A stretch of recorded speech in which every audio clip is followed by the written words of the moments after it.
공무원이 음주운전으로 적발되는 순간 평생 일궈온 공직 생활의 근간이 흔들리게 됩니다.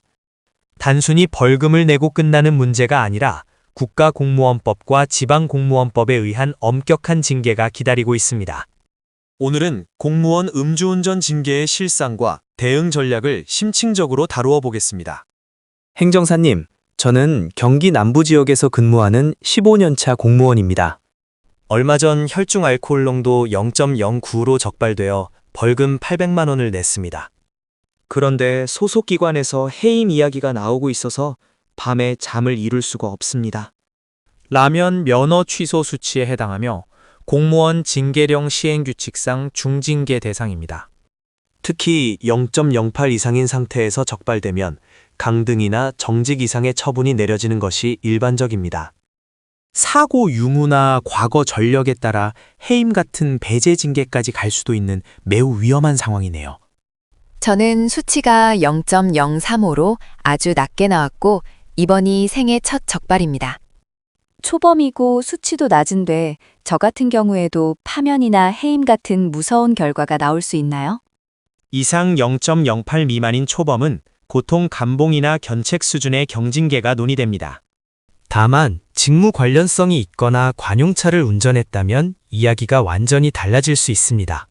음주운전은 포미 유지 의무 위반 중에서도 매우 엄중하게 다루어지는 사안이기 때문입니다. 저는 벌금만 내면 모든 것이 마무리될 줄 알았는데 그게 아니었군요. 많은 분이 형사처벌 수위가 낮으면 징계도 가벼울 것이라 오해하시곤 합니다. 하지만 형사는 법 위반에 대한 처벌이고 징계는 공직자로서의 자격을 따지는 별개의 절차입니다. 벌금형이 확정되었다 하더라도 징계위원회에서는 해당 공무원이 조직의 명예를 얼마나 실추시켰는지를 봅니다. 만약 제가 해임 처분을 받게 된다면 제 연금이나 퇴직금은 어떻게 되는 것입니까? 해임은 원칙적으로 연금에 불이익이 없지만 금품수수 등과 경합하면 감액될 수 있습니다. 하지만 파면 처분을 받게 되면 연금의 2분의 1이 삭감되므로 공직 생활 전체가 무너지는 셈입니다. 따라서 파면이나 해임을 피하고 직을 유지하는 것이 가장 중요한 목표가 되어야 합니다. 저는 징계위원회에 출석해서 최대한 반성하는 모습을 보이려고 합니다. 반성문이나 경위서 작성을 할 때 특별히 주의해야 할 점이 있을까요? 단순히 죄송하다는 말만 반복하는 것은 징계위원들에게 아무런 감흥을 주지 못합니다. 음주운전을 할 수밖에 없었던 부득이한 경위와 평소 공직 공헌도를 논리적으로 소명해야 합니다. 또한 향후 재발 방지를 위해 어떤 노력을 하고 있는지도 구체적으로 보여주어야 하죠. 경기 수원이나 화성 용인 일대에서도 저처럼 상담 오는 분들이 많다고 들었습니다. 그렇습니다. 특히 경기 남부권은 공무원 주거지가 밀집되어 있어 적발 사례가 빈번합니다. 이분들 중 상당수가 초기 대응 시기를 놓쳐 소청 심사 단계에서 고전하는 경우를 자주 봅니다. 경찰 수사 단계부터 징계 절차에 대비한 자료 준비를 병행하는 것이 최선의 전략입니다. 소청 심사라는 것이 징계 수위를 낮출 수 있는 마지막 기회라고 봐도 될까요? 맞습니다. 소청심사위원회는 징계의 적정성을 다시 한번 판단하여 감경 여부를 결정합니다. 여기서 인용 결정을 받아야만 직권면직 위기에서 벗어나 공직을 유지할 수 있습니다. 소청심사는 일반적인 불복 절차와 달리 공무원의 특수성을 고려하는 독특한 제도입니다. 말씀을 듣고 보니 형사 절차 대응과는 완전히 다른 전력이 필요하다는 걸 깨달았습니다. 형사는 가명을 목표로 하지만 징계는 조직 내에서의 생존을 목표로 해야 합니다. 평소 포상 실적이나 사회봉사 활동 등 긍정적인 요소들을 빠짐없이 정리하는 것이 필수적입니다. 음주 수치라는 결과만큼이나 그 이후의 소명 과정이 결과에 큰 영향을 미칩니다. 똑같은 수치라도 대응 방식에 따라 결과가 달라질 수도 있다는 말씀이시군요. 정확합니다. 준비된 소명 자료에 따라 정직 3개월이 감봉 1개월로 감경될 수 있습니다. 반대로 안일하게 대처하다가 해임이나 파면으로 이어져 직업을 잃는 분들도 많습니다. 징계위원회는 기록으로 말하는 곳이기에 서면 준비에 모든 사활을 걸어야 합니다. 지금이라도 전문가의 도움을 받아 경위서부터 다시 작성해야 할 것 같습니다. 시기가 늦어질수록 방어권 행사가 어려워지니 지금 즉시 준비를 시작하셔야 합니다.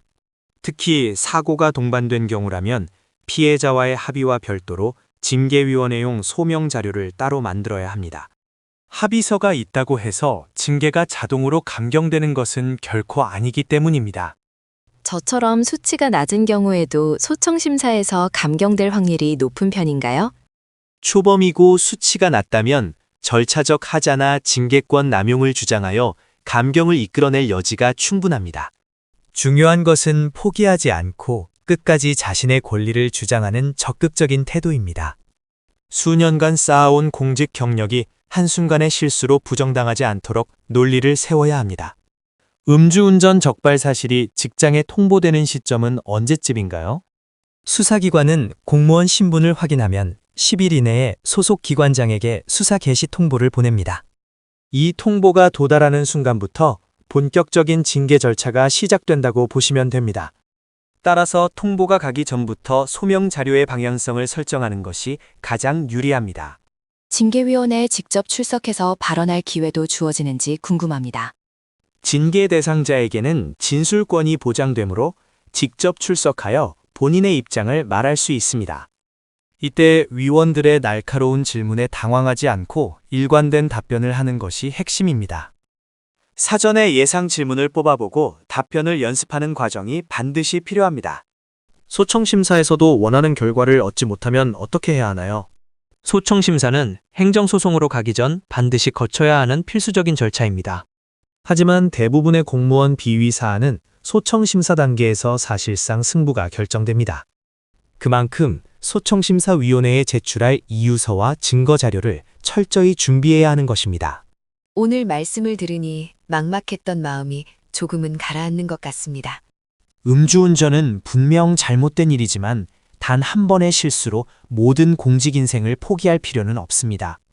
법리적인 검토와 전략적인 소청심사 준비를 통해 최선의 결과를 만들어내야 합니다. 수원과 화성 등 전국 어디서든 어려운 상황에 놓인 공직자분들을 위해 길을 제시해드리겠습니다. 큰 힘이 되었습니다. 알려주신 대로 하나씩 차근차근 준비해 보겠습니다. 막막했던 상황에서 등불을 찾은 기분입니다. 정말 감사합니다. 공무원의 권익을 보호하고 정당한 처분을 이끌어내는 것이 저의 사명입니다. 이미 징계가 확정되었더라도 포기하지 마세요. 감경을 위한 마지막 기회, 누리행정사가 열어드립니다.